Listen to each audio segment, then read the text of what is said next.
Welcome back to our Lester Woodcraft. This time, we're going to start putting the shop back together, install a 20 amp circuit for my new big friggin' table saw. This thing is cool as shit.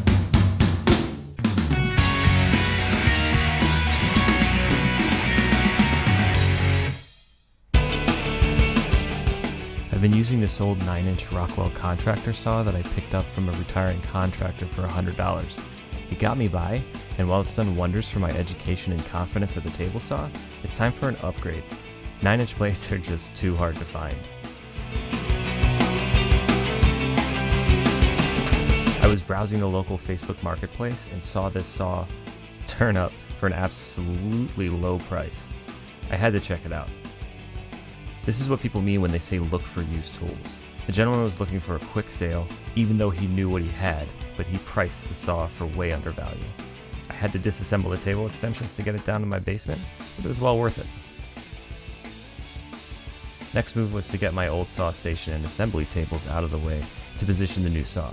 I decided with this saw to orient myself with my back to the other bench tools instead of the tool bench. This will keep most of the dust in one area and make moving between tools more convenient. I got the saw in place. Now let's get to wiring up the circuit. First I want to say, I'm not an electrician. I'm comfortable with working with electricity and know how to do so safely. If you're not comfortable or don't feel safe working with electricity, call an experienced electrician to do this work. At this point it's completely safe because the other end of the wire is not connected to anything. I mounted a steel box to the wall of the workbench where the tools are and fed my wire through. For the receptacle, just match the black hot wire to the brass screw, the white neutral wire to the silver colored screw, and the bare ground wire to the green screw. Cut some jumpers and wire the second receptacle to the other set of screws on the first receptacle to chain them together. Mount them to the box, put the face on, and this side is done.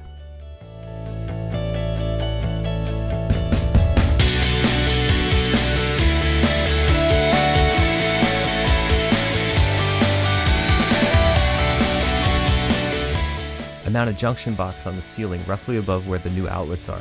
I'm eventually going to build a wall right about where this exhaust duct is, so this will allow me to easily branch off the circuit if I ever need to in the future.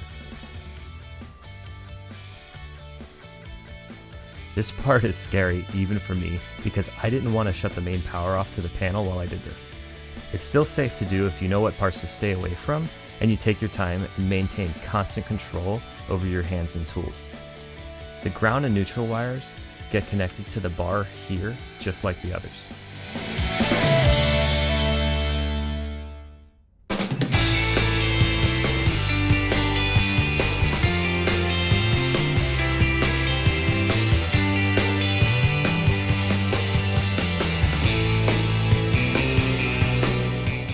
My box had a spare 20 amp breaker already attached, so I didn't have to buy or install one.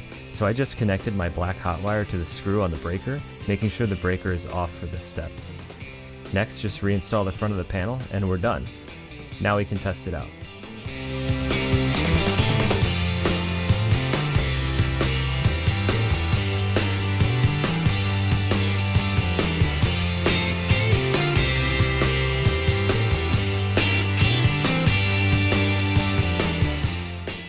To sort out this section of the shop for some time. Now that I have 2 new tools to add to the shop, it's time to make better use of this space.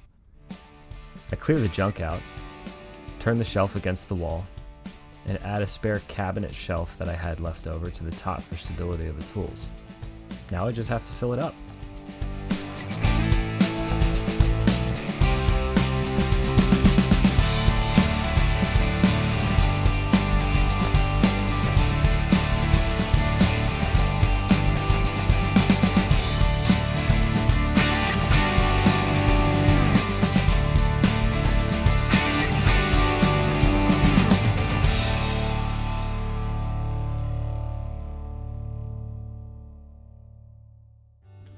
Still got a long ways to go in organizing and repositioning everything to make space for the saw, but the circuit's in, so I can start using the saw if I gotta build any cabinets or shelves for this stuff in the shop.